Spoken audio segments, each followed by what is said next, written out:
everybody, welcome to NBA Today. I know, don't adjust your screen. I'm Hannah Storm, and I'm in all week for Malika Andrews. How cool is that? She's killing it at the Australian Open. Obviously, I have the best of company today. NBA champ Kendrick Perkins, senior insider Shams Charania, senior writer Ramona Shelburne, Hall of Famer Mark Spears. Did I get all of those titles correctly, Hall of Famer? All right. This is insane. Massive winter storms. Man, wreaking havoc. I'm not posting any pictures from what it's like here. Do not. Temperatures frigid everywhere. Stop talking about the LA weather, YouTube.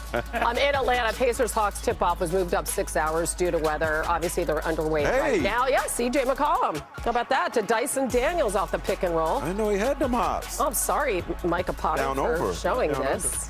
And look at the Pacers. How about that? 83-70. We'll update you as this game continues. And for more, I know he's sitting there in freezing cold in Chicago. Shams is with us. Obviously, we just saw Atlanta. How is this weather affecting some other schedules across the NBA, Shams? Hannah, the NBA's been monitoring dozens of games over the weekend and on Monday here today and even into Tuesday. And on Sunday, they postponed 2 games due to weather. First, the Mavericks going to the Bucks in Milwaukee, and then they postponed the Denver Nuggets and Grizzlies game in Memphis. The Mavericks couldn't even get out of Dallas on Sunday for their game because of the weather in Dallas, the icy conditions, the de-icing, and all that goes into traveling. And then Memphis's game was canceled due to the weather there. And today, with 2 early starts because of the weather, I'm told Memphis was set to travel this morning to play in Houston tonight, but Denver got stranded in Memphis yesterday. Today, they're hoping to travel today in order to be able to play against the Pistons at home on Tuesday. And because of the postponements now, the Bucks get 4 days in between their last game and their next game on Tuesday. The Mavericks get 4 days off in between their game on Saturday and their next game on Wednesday. Wow, that is absolutely wild. Great job staying on top of all of that, the ever-changing landscape, and you stay safe there and everybody else in Chicago. All right, meanwhile, the Minnesota Timberwolves and the Golden State Warriors return to the court on Sunday after their Saturday game was postponed by the NBA as a safety measure amidst growing unrest there in Minneapolis following the fatal shooting of 37-year-old ICU nurse Alex Preddy by federal immigration officers. This obviously was not an ordinary game. The pain and the heartbreak of the Minneapolis community was felt throughout. Here is head coach Chris Finch before the game. Such difficult days, and on the court, there's Anthony Edwards, Steph Curry, and a moment of silence before the game. They extend the lead, which was all the way up to 19 here. Steph for 3.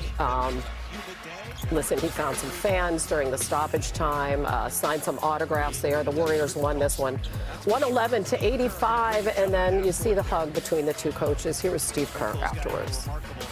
Listen, whatever is going on, somebody lose their life, you never want to see that, you know. And, like I said, from the minute I've been here, Minneapolis has been great to me. The fans, the community have been really behind me.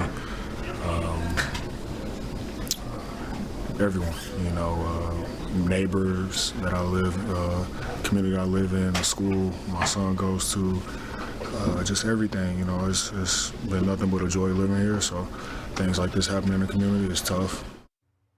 The NBA Players Association also released a statement on Sunday, and I quote, this is the statement in part: NBA players can no longer remain silent. Now more than ever, we must defend the right to freedom of speech and stand in solidarity with the people in Minnesota protesting and risking their lives to demand justice. Close quote. Senior writer for the NBA, Anthony Slater, is there in Minneapolis. He's been covering the Warriors, covering this story. Anthony, if you can just put into words for us what the last couple of days have been like for the players. Yeah, extremely emotional. The Warriors, this is a baseball series. They're playing 2 games here. They arrive on Friday afternoon, and, they're in a high-rise hotel in Minneapolis. Their rooms are all windows, and Steph Curry described being, 30 floors up in downtown Minnesota looking down at the protest Friday afternoon, previously planned because of the issues happening in town. And he, described being kind of inspired by this peaceful protest, 20,000, 30,000, a bunch of people in downtown. Then they wake up to Saturday morning, the whole city does, to the tragic news that happened, 2 miles south of downtown, and it turned a lot darker. Steve Kerr described it as he felt there was like a pall over the city. Both teams came together. The Warriors let the Timberwolves lead the decision to postpone the game until Sunday. But even by the time you get to Sunday, I'm walking to the arena on the Skyway, second floor. There's a big protest going on under me on the street and protests outside the arena. Y'all showed some of the images from inside the arena. And by the time you get to post game, it's a big win for the Warriors, right? They beat somebody very close in the standings, blew them out. It's been a rocky time for them, but it wasn't really celebratory. You could hear the way they were talking about how, it was almost kind of sad to see the city and even the Timberwolves kind of suffering through this. And they took the win, but they weren't joyful about it. Yeah, and obviously that cancellation having so much to do with the safety of the fans, of all the people there.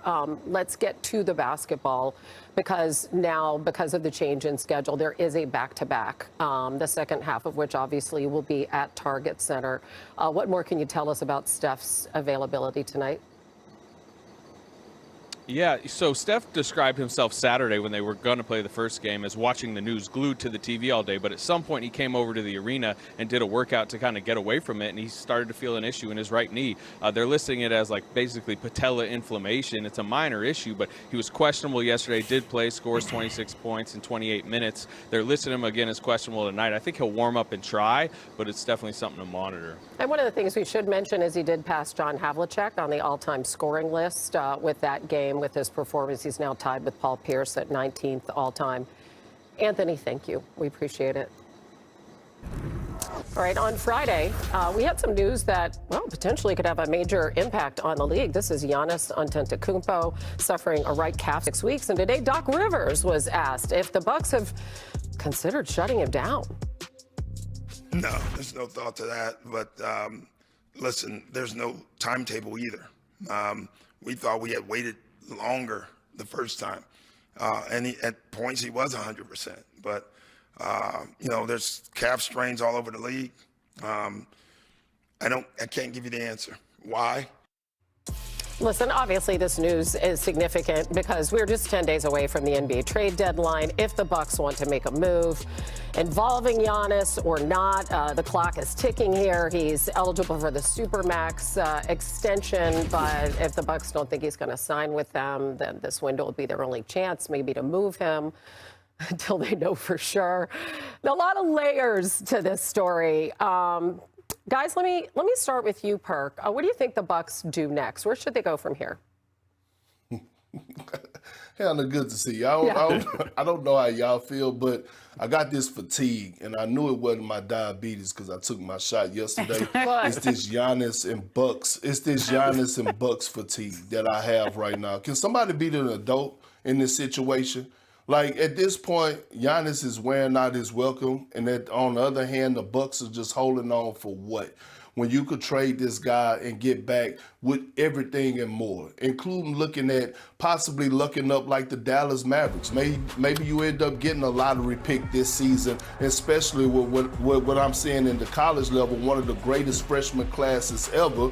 I just don't understand. And at some point, somebody's going to have to make a stance. I think I put more ownership on Giannis to go to the front office and tell them what he wants than them because they're just going to continue to hold on. But at this point, I got Giannis and Bucks fatigue. I'm tired of talking about it. I saw Giannis cry when he won. Now I see him cry in disappointment. I think it's in the best interest of both parties that they find a safe place for him to go. I'm sure Giannis is a guy that wants the Bucks to be in a good position going forward. This is a small market team. Tough position for John Horst. When you look at Bobby Marks' wonderful, amazing story, to me the Atlanta Hawks make sense. You could make a trade there. You get the pick from Atlanta coming from New Orleans. Obviously, the Bucks have a good pick. That gives them potentially 2 top 5 picks, get Zachary Risachet back, and you put Giannis in a spot to be with Jalen Johnson and be very, very competitive. The Bucks are in a tough position where both sides have to win to me, the Atlanta one makes the most sense. I just don't know why we need to hurry. And I know that everybody's tired of talking about it, but if you're Milwaukee, this is your generational superstar. This is a guy who brought a title to Milwaukee. You don't have to do anything fast. And if anything, I think this latest injury takes the pressure off. I think there would have been pressure on Milwaukee to make a trade to add to this roster to try to take one last shot at keeping Giannis healthy and happy in Milwaukee, maybe saying, here's a path forward. It's all going to come down to this summer. Does he sign the extension or not?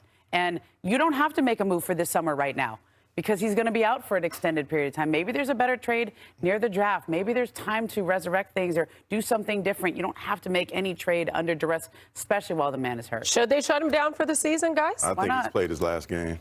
Bucks uniform. Do you? Yeah. Whether it's. What makes you say that? I mean, because there's so much benefit for him not playing. One, you could make a trade for him now with Atlanta and get that piece, a generational piece, maybe the #1 pick and the #2 pick. You play them and they win, it just pushes back their potential pick further. So, to me, it benefits them to sit him and see what's out there. See what happens come June. Ain't nothing better than for a team like that to rebuild with other teams that are going to offer something. You might be able to add to the. I mean, the only thing they could see is on the lottery day what these top 2 picks could be, but I'm doing Atlanta. Okay. That's it. Perk, I know you're tired of talking today. Time to do a little thing we like to call Coast to Coast. Getting you caught up on some of the NBA action over the weekend. In San Antonio, the Spurs were held to a season-low 95 points. Wemby shot just 6 for 16, 2 of 10. Yeah, from three-point range. You knew they lost to the Pelicans. Perk, is Wemby shooting too many jumpers? Absolutely he is. And look, I love when Wemby remembers that he's a big man first with guard skills, not the opposite way around. And if the Spurs are trying to go where I think they're trying to go, and that's ultimately get to the promised land, it's going to start with Victor Wembanyama being dominant inside the paint. All right, let's go to Memphis. Grizzlies guard John Morant's going to miss at least 3 weeks due to an ulnar collateral ligament sprain in his left elbow. Spears, does this impact his trade value? 1, that sounds painful. Yes. 2, no, you know what you're getting. On and off the court, you know what you're getting. So, no. I love it. You're a man of few words, but very decisive. Okay, in Detroit, the Pistons improved to 33-11 with their win over the Kings. Pistons, Thunder, separated by just 1 game in the loss column. Best record in the NBA. Double D. Do you believe that the Pistons are title contenders? And welcome to the show, my friend. David's here. Yes. Oh, yeah, absolutely. They're title contenders, especially over the last 10 games. They've been 8-2. Their defense, but the difference between their defense and the Thunder over these last 10 games is the same as the Thunder and number 13 defensively. I think they are contenders. But if there is one franchise that knows the power of a mid-season trade to get you over the hump, it's the Pistons. Go for it. All right, you just talked all over my Thunder highlight, but I really like what you had to say. All right, this was a pretty funny minute between Mamu and Lou Dort. Usually they ride horses in Oklahoma, not people. Oh, nice line, Spears. Emmanuel quickly. How about the Raptors, the way they're playing? See, Big Perk loved your line. Just saw them the other day. They're balling. If you can make Big Perk laugh, it's like a good day. All right, Chet Holmgren's there for the offensive rebound. Thunder cut this lead to 2. And then he an all-star, huh? He tries to shoot the step back, but well, that didn't help his cause. No. Scotty Barnes is like, get that out of here. He will be an all-star. I expect that. All right. Yeah. I love it. Raptors defeat the Thunder 103-101. And look at this. They defeated a shorthanded OKC. 5 key rotation players out of the lineup last night, including Cason Wallace. He left the game and didn't return. Those are some pretty important players right there. They've lost consecutive home games now for the first time since November of 2023. They lost them by 5 total points. Perk, do you have any concerns about OKC right now? Hell no, not at all. Look, this is what happened with champions, right? You're gonna get everybody best shot. Shout out to the Toronto Raptors yesterday. Came in, gave their best shot, and got a good dub on the road. But I'm not worried about the Oklahoma City Thunder. They'll be just fine. Long as they hold that #1 spot in the Western Conference and get home court throughout, they're gonna be in great shape. You know, I think they're getting bored with the process. I'm a Go ahead, David. Yeah. I'm still a little bummed though. You're not a little bummed by this? Like I was so much more into this Thunder thing when I thought they were going to win 75 games. They were 24-1. They were chasing history. Once that went out the window, it kind of felt like they took their foot off the gas a little bit. They can rest guys a little bit more. They have that stinker like they had against Indiana. They lose to Toronto. I mean, they're just going to have some more of these games a little bit. I wish they were still kind of putting pressure on everybody to try to get to that 75. But overall, I'm with you. I think they'll be fine. They beat the Rockets and the Spurs in back-to-back games by 20 points. They have a bunch of games against some contenders between now and All-Star. I think they'll be fine as long as J-Dub is healthy. But I do wish we were looking at them trying to get to 75. Yeah, but Spears, we know what kind of toll that can take, right? Yeah. We've seen this movie before, chasing that kind of record. They got first world problems. Yeah. They're up 5.5 games on the rest of the West. They had some injury issues. They're bored with the process. They need the All-Star break. They had a short off season. I think the All-Star break will give everybody some good rest other than Shea and maybe another All-Star, and then they come back to Oklahoma and get ready for the second half. They need a break. Yeah, we're not worried. In the words of Perk, hell no, we're not. Hell nah. All right, coming up, it was 2 years ago. Luka Doncic lighting up the Atlanta night sky, a career-high 73 points as a member of the Mavs. That performance, the fourth highest single-game performance in NBA history, the most since Kobe's 81. Obviously, much has changed since then. Doncic now with the Lakers. That trade happened almost a year ago. It was on February 2nd.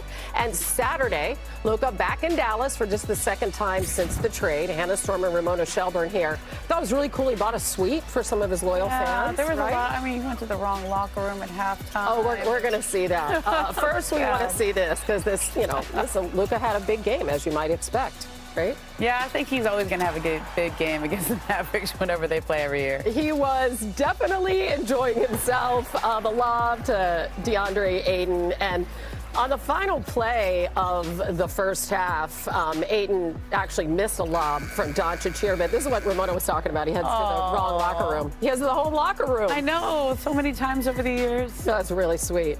All right, Lakers were taking it to the Mavs. LeBron on the steal. We love seeing this. He can still do it, man. 41 years old. He keeps me feeling young watching plays like this. Unreal. Look at that. Going coast to coast. Doncic, Rui Hachimura. Hachimura was hitting the three. James was like, you know what? He's hot. I'm going to give it to Rui again. There we go. Under a minute left in the fourth, and Doncic cutting through the defense. I tried to count how many steps that was. It feels like a lot. But it counts. Yeah, okay. Meanwhile, how about Luka taking the charge here, Ramona? They challenged him to play defense. He's shown he can do it. So now what's his excuse going to be when he doesn't do it? Yeah, we know he can. He can do it. 116 to 110. All right, Luka is a perfect 4-0 in his career against the Mavericks. Obviously, two of those games coming in L.A., averaging nearly a 30-point triple-double against his former team. And I hear I hear you spied something about Luka in this game. I'm Kendrick Perkins, better known as Big Perk, and nothing gets past me. Freeze! Just when you thought it did get past me, there I am. I spy a problem. I spy it all. Carry the hell on. That's still my favorite. Hello, world, and happy Monday. Damn it, over the weekend it's been a problem. It's been weather problems down here in the state of Texas, especially in Dallas, and Luka is wrong because he brought that problem because he's cold. He's cold, and not just offensively. We know he's leading the league in scoring, but damn it, he's getting it done on the other side of the floor. I want you to check out this tape of Luka Doncic sliding those puppies. Now, we know Jay Kidd, he loves to disguise plays. He's running this double pick and roll to get Luka on the ISO with a little under 7 minutes to go. Look at Luka taking this one-on-one defense personal, stand in front of his man, slide those puppies. They get the stop, now they getting out in transition. Here we go again. We coming right here. He's running the pick and roll, not with a big, but with Luka to try to get the switch and mismatch with his guy Cooper Flag. Luka does a great job of standing in front, contesting and boxing out and getting the boards. Here we are again. They're putting Luka back into action. Luka said not today. Now he's matched up with Doug Christie. This is the isolation they think that they want, but they really don't want this smoke. He gets a great contest, a make you miss contest, not a hope you miss contest. And Luka Doncic went on to do what he do as expected and get another win in Dallas. All right, so let's bring in David Dennis Jr. Ramona's back. Double D, are you? Fix your body language. What'd you say? What'd you say, Perk? I told him to fix his body. I told him to fix his body language. I'm not fixing the body language, Perk. I'm not falling for the Luka Doncic defense propaganda right now. Absolutely not. What he does against Dallas, a team that's highly motivated to beat, and you looking at him, he's guarding Brandon Williams, Cooper Flag late in the shot clock, Max Christie. That's one thing. Luka Doncic through the rest of the season has a 41% blow-by rate. People are blowing by him fourth most of anybody else in the league. What are you going to do come playoff time? When that's SGA you're defending, when that's Castle, when that's Jamal Murray, when that's Anthony Edwards that you have to defend out there, and when you have not Marcus Smart on the court with you, when it's Austin Reeves, when it's LeBron James who's getting blown by more than anybody, this defense is not going to save this Lakers team, because I have not seen a serviceable defense by this squad yet by Luka Doncic. How many years are we going to say that this is the year that Luka Doncic is going to step up defensively before we believe that this is just what we're going to get? A few possessions in Dallas is not going to change my mind. How dare you? How dare you come in with that negative energy after my segment, after I just broke down some tape giving this man credit? We asked this man all offseason to get in shape and put forth the effort. Do we expect this man to go out there and be Lou Dort? No, absolutely not. Do we expect him to be an OG Anunoby? No, but he's leading this team and the league in scoring. All you want is for him to give effort, and that's what we've been seeing. Do I think the Los Angeles Lakers are going to win a championship, or do I think they're legit title contenders? Hell no. But do I think this is a right place, a right start, going in the right direction for seeing your international superstar put forth effort on the defensive side of things? If I'm JJ Redick, hell yeah. So I love the energy. You know what I'm saying, my boy D? But I don't like you coming in on my type of time. This is my time. You know what I mean? And when I'm giving people their flowers, I need you to come in with a bouquet of roses. So right? What you're saying, Perk, is that DDJ is not being a good teammate right here. And that's what I think the Lakers need Luka to be. Just play team defense. They don't need him to be spectacular defensively for 40 minutes. They don't need him to do it every possession. But if he can just be a credible team defender some of the time, not all the time, just some of the time. That's what you got Jared Vanderbilt out there for. That's what you got Rui for. So I'm with you, Perk. If he can just be a team defender some of the time, they're going to be a lot better. Yeah, apparently, Double D, you're supposed to always agree with Perk when you're on this show. I just wanted to say, just keep that in mind. All right. I'm not following that rule. I ain't following that one. I ain't signed up for that one. All right, let's move on. Let's talk about that other LA team. Let's talk about the Clippers. All right, y'all. They are obviously the hottest team in the league. They've gone 14-3 heading into Sunday's game against the hapless Nets. And this was the tweet that started it all from Richard Flom, who said if they go 15-3 any stretch this season, we'll print and eat this tweet. All right, Clippers fan, bon appetit is all we have to say, because here is how that went. All right, with the Clippers winning 16-10, James Harden stepped back, just doing it again, Ramona. Yeah, this score looked like a misprint at times in the first half. It was, as it does against the Nets. Non-competitive. Yeah, just ask the New York Knicks. Ooh. All right, look at this. 44-14? Are you kidding me? How about Kawhi, by the way? You see where he's shooting it from? Yeah.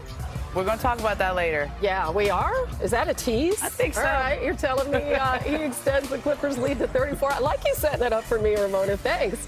Here's Kawhi stealing the ball. There he goes, finishes the break on an easy dunk here, and the fans are reminding everybody of that 15-3. Remember his nickname, the Claw?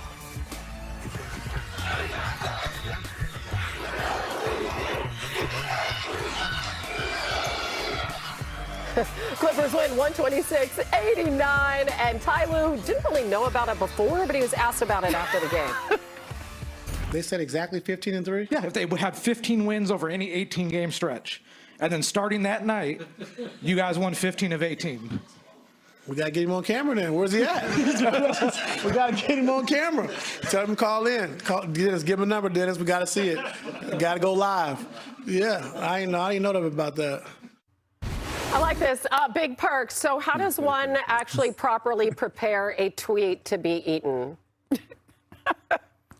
I don't know. I love food, but I ain't never ate a tweet. You know what I mean? I never ate a tweet or deleted a tweet. So, but I will say this. Now.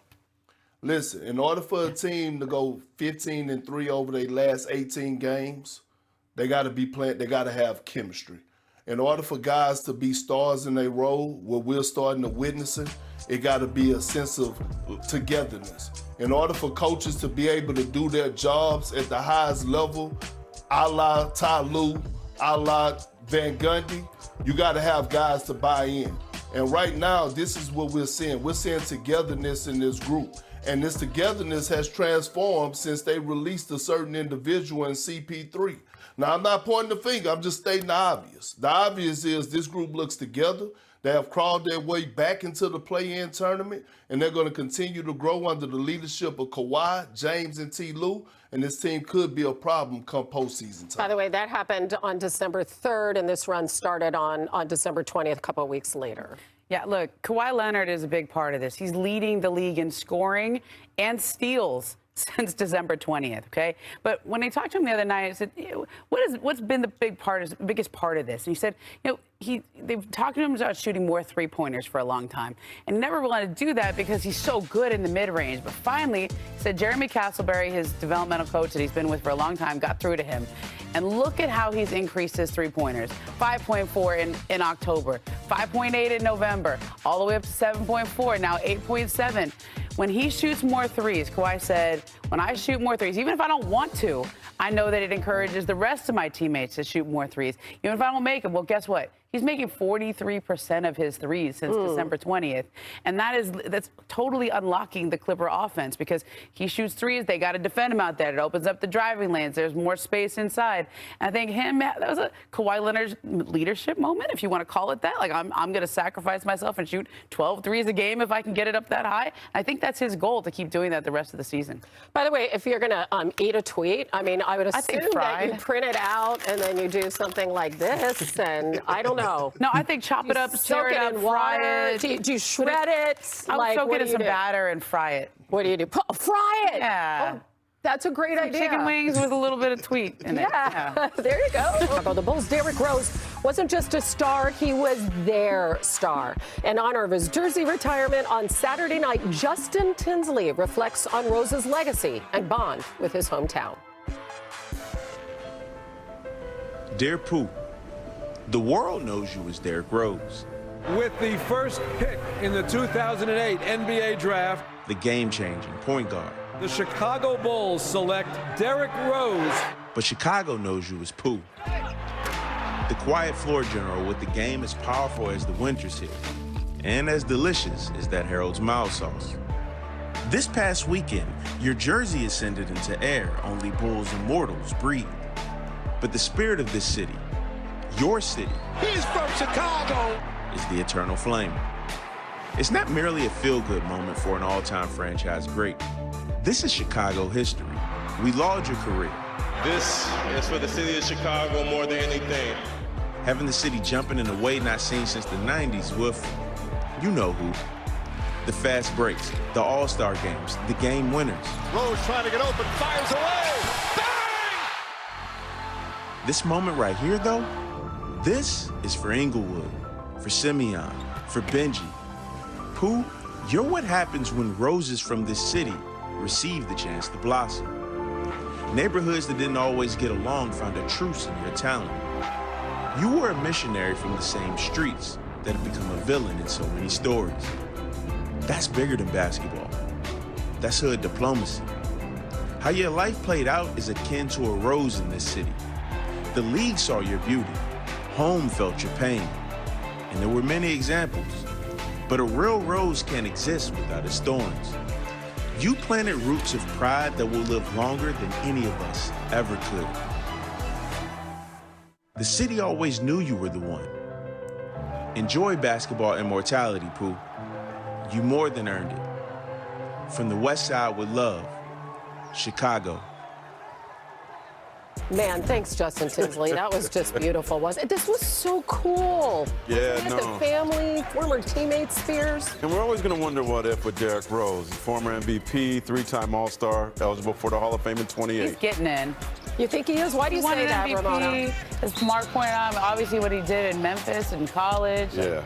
Just really cool to see everything he's still doing for the city of Chicago. I know we're watching some highlights here of a really good game, and there's a reason for that because this game was very close. I checked this out the other night. I was kind of surprised, but Bulls, they're the box of chocolates. You don't know what you're going to get with them. Well, here's what you're going to get. Kevin Huerter, how about that with the game winner? Exactly. Playing the Lakers. There's Adam Amin and Stacey King on the call. On the attack, finds White. Huerter for the three. Red Velvet does it, baby. Some Red Velvet redemption on a Red Rose night in Chicago. How do you like that call? Great nickname. Red Velvet. Oh. That's pretty good. That's pretty good. Oh, that was. You knew that? Yeah, that was so special, wasn't it? How about Huerter? That was a hit job. I see Red Velvet. Yeah, really nice gesture. Don't cry. Don't cry. Look. Don't cry. Look, I'm talking to you. You my big boy. You my big boy. Don't cry. Look at me. Look at me. I love your heart. I love how independent you are. I love how self-sufficient you are. Who taught you how to tie your shoes? No, it was you. Who taught you how to ride a bike? Yourself. You are so blessed and so powerful, bro. All right? I love you, man. All right, calm down. I am.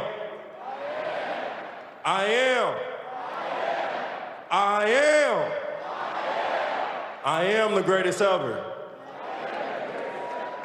Fear, I command you to leave.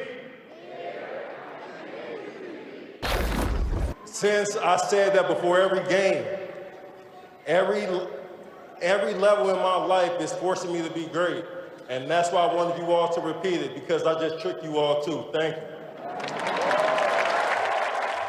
Just really so inspiring. And by the way, he was on this show last week with Malika, and they took a really fun look at Top of the Top. We wanted to show it to you again. Let's start with number 5. This is the steal and double clutch in Madison Square Garden, 2011. What do you remember about this? I remember that. I wish I could have did something different, but I wasn't that creative. So You said, let me just get up on this one. How about this? This alley-oop against the Hawks, you had crazy hang time. This was 2010. Oh, man, I forgot about that one. I forgot about it. That was a good one.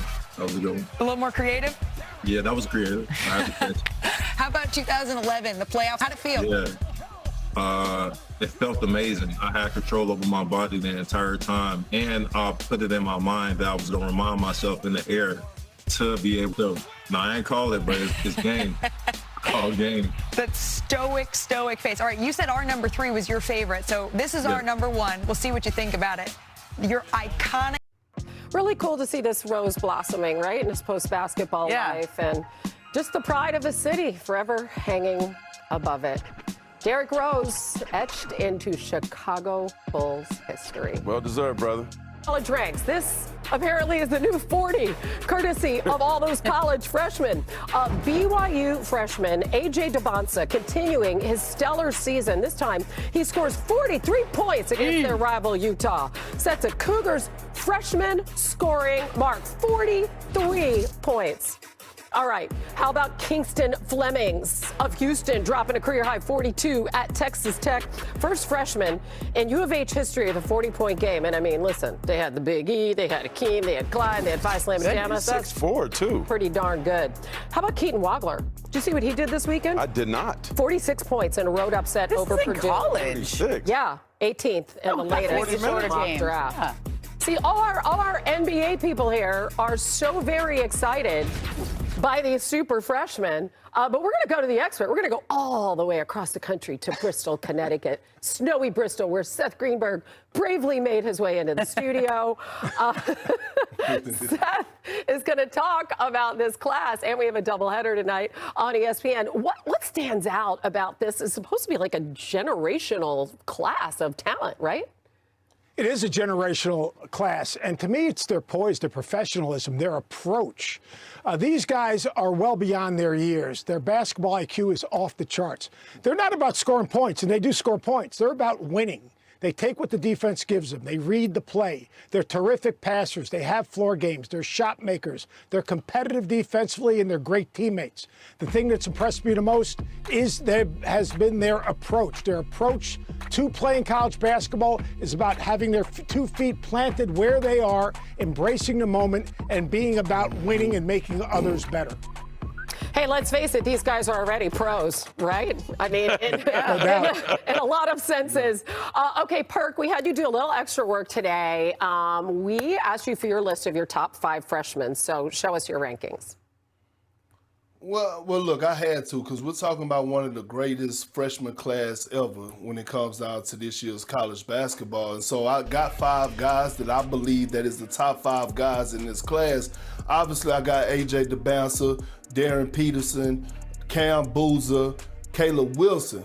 But the guy that sticks out to me the most in this top 5 is Darius A. Cup Jr., right? I call him Mr. Wi-Fi, because when he's around, your signal is just gets stronger, and it's getting stronger down there in Arkansas. What he's doing right now under John Calipari, he may be one of the, if not best guards that Cal has ever had, averaging 20 points on 50% shooting, 42% from the 3, and this does 6 assists a game, making guys around him better. And if I'm a GM in this year's draft, don't mess this up like they did with Tyrese Maxey. If I'm looking for a point guard, he's the first point guard. He's the top point guard in this year's draft, and I'm drafting him as the top point guard. He should be a top 10 lottery pick. Wow, best card that Calipari's ever had. Yeah, Seth. Hey, Perk, I didn't get a chance to go bam. I don't understand it. I kind of got cheated a little bit. What's up with that? But Darius Akoff reminds me of Derrick Rose. Big physical guard, gets to the rim, actually shoots it a little bit better than Derrick did at this stage of his career. But his physicality, his decision-making, his poise has been absolutely terrific. Keaton Wagler, who scored 40-plus this past week, he's got a little Paul Pierce in his game. He is no joke. Seth, do you realize you just brought our program full circle there? Because we were talking about Derrick Rose. So well done. Yeah. Thanks for making it through the snow. Big Perk. You and everybody stay safe in H-Town. Thanks to Ramona, Double D, and Spears. We'll see y'all.